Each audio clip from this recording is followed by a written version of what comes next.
Coach Mike Bianco, one of LSU's own, but now head coach, has been at Ole Miss for 20 seasons, 16 postseason appearances, has his group rolling right now, leading the country with home runs. They won their 16th straight game last night. They were up in Monroe the past two nights, and they get two wins. Last night was the 16th straight, and Coach Bianco joins us here on Off the Bench. Always great to catch up with you, Coach. Thanks for the time this morning. How are you?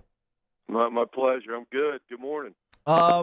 Life is crazy right now throughout the world.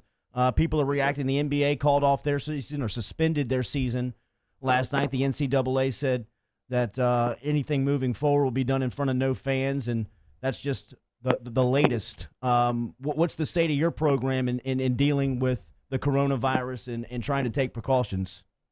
Well, I think it's probably like everybody, in this country. You're just, sitting back and you're wondering, what's next? What's going to, over the last 48 hours, how much has changed? And, personally, you just, defer to the experts. And I'm probably like a lot of people, probably 4 days ago, I was like, hey, it's a bad deal, but, hey, they'll figure it out. The smart people will, figure it out. And, now all of a sudden we're playing Monroe yesterday at 4 o'clock. And as soon as the game's over, my director of ops says, hey, you got a text message from Keith Carter, our athletic director, and we have to be on a conference call in 45 minutes. And so I was on a call last night on a bus coming back to Mississippi for about an hour, with the entire coaching staff at Ole Miss and all the senior executive staff of the athletic department, just trying to lay out what they know. They're all in Nashville at the basketball tournament.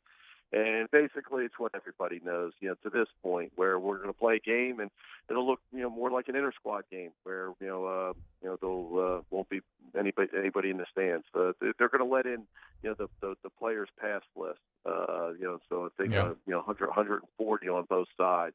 But beyond that, just only credentialed and media. And, you guys have read the memo. Yeah. And so, it's a lot different than what we're used to. Do you get an idea in talking to people in power who can make this decision just how fragile the next 2 days are for you as far as will you not play tomorrow night?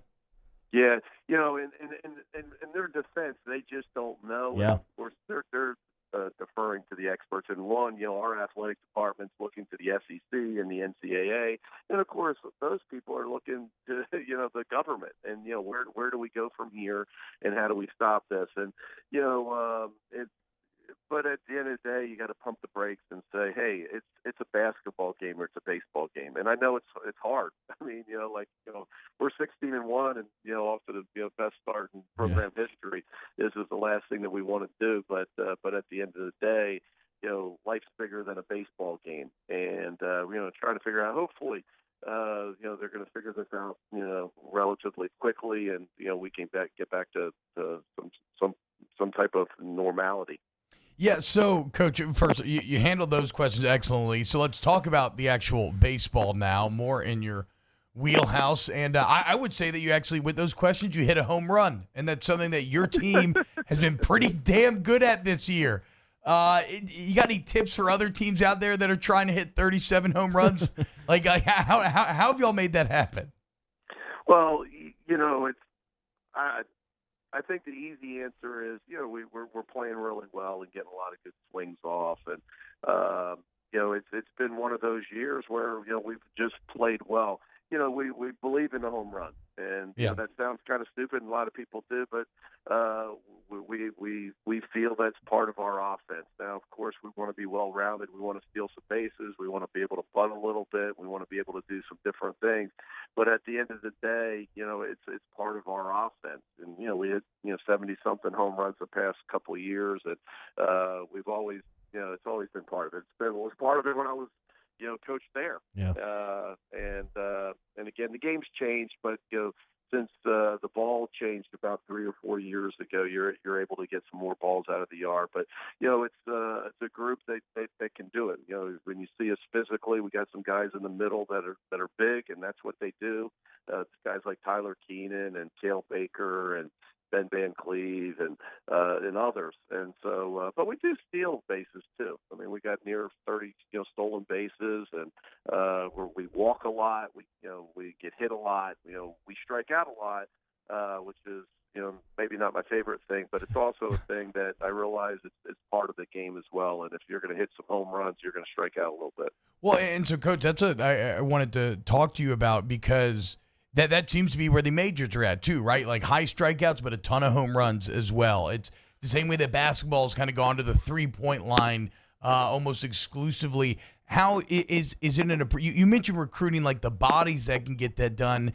Is it a different approach at the plate, like that kind of all or nothing approach? What are you teaching your players?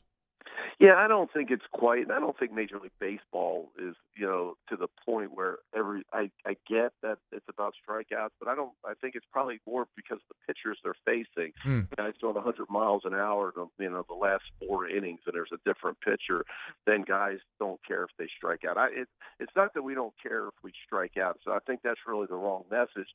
But to hit a ground ball to the second baseman or to hit, to strike out, they're still the same out.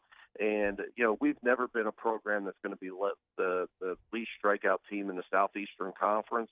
But I don't want to be the most. And right now we're either most or second most, seems like week in and week out. The biggest thing is about the strikeout is when you got a guy at third base and less than 2 outs, you have to have the ability to put the ball in play, because at the end of the day, that's how you score runs and how you win games. And so we're about scoring runs. And but I do realize that there's not a huge correlation to having the most runs scored and striking out the least. In my 20 years playing here, just because you struck out the least in the SEC doesn't necessarily mean that you're going to have a great offense. Former LSU catcher, former LSU assistant coach, now Ole Miss head coach, been there 20 seasons and off to the best in program history. Started 16-1. They improved to 3-0 on the road, including 5-0 away from Swayze Field. LSU's been inconsistent offensively, Coach, but has been dominant at times on the mound. When you scout this pitching staff from LSU, what do you see?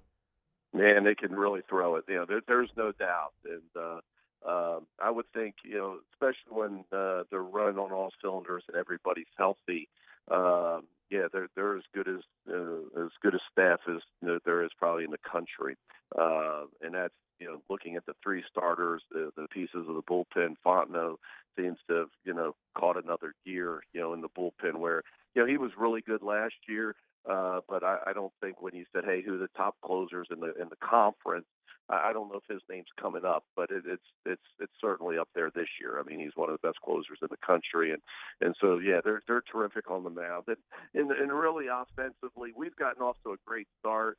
But offense can come and go, and there's a lot more fluid, statistically.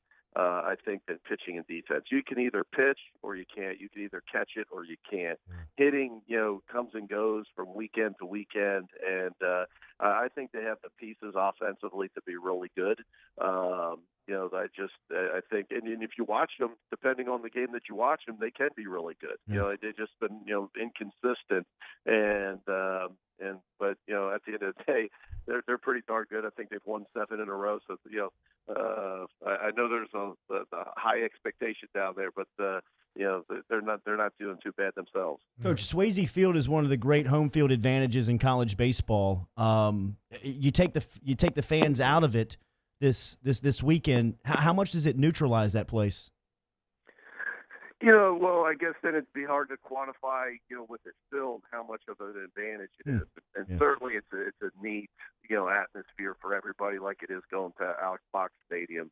I think home or away, if you're the visitors, it's a neat place, a neat venue to play.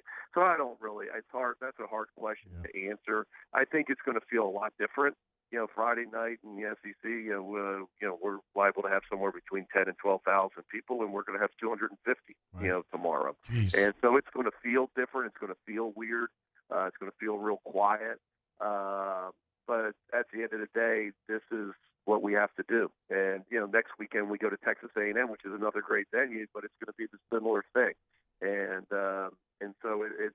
I think we have to be careful as coaches and with our players. Let's not get caught up in that. That's great questions for you guys for sports radio, and that's great for the media. But at the end of the day, it's still about making pitches. It's still about getting quality at bats and making plays and trying to win a baseball game.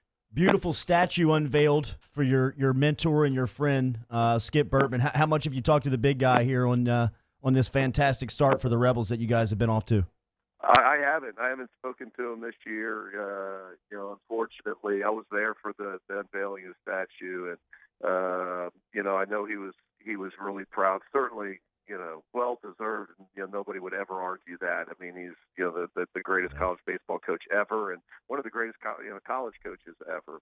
I think a proud moment for him, and so many people showed up from so many different eras, and people back from Miami, and it was a really neat weekend, and I was able to go over his house and spend some time with him and a lot of the former players, and so it was really cool. But certainly well deserved, and excited for him. Coach, talk about family being allowed in the stands. What about on the field? Any father-son contact gone on thus far this week? I haven't, but my wife's spoken to Drew earlier in the week. We've been on the road and obviously playing, and they played last night, so I didn't get a chance to speak to him. But barring weather, plans. We play Saturday afternoon, so we'll get to eat dinner with them on Saturday night. I'll they practice tonight at our stadium, so I'll run over there and say hello to them. And it's that part of it's neat. I get to see them 3 games a year. But in the game, it's one of those things where you try to put the blinders on and just play the game. Yeah, he took you deep last year, Coach. You got a scout report on. You got to strike him out. We got him the next day. Got him the next day. Yeah, okay, you're right. We forgot about that part. Good call. Coach, it's always great to hear from one of our own. We always great to catch up with you. Yes, and sir. You got the Rebs rolling, man. The Tigers will see you this weekend. You guys are kind. I appreciate it. Thanks. Thanks, Coach. There he is, Coach Mike Bianco checking in from you heard him? We got him the next day. Let's be clear, fellas. Yeah, he got us night 1. We had him the next one.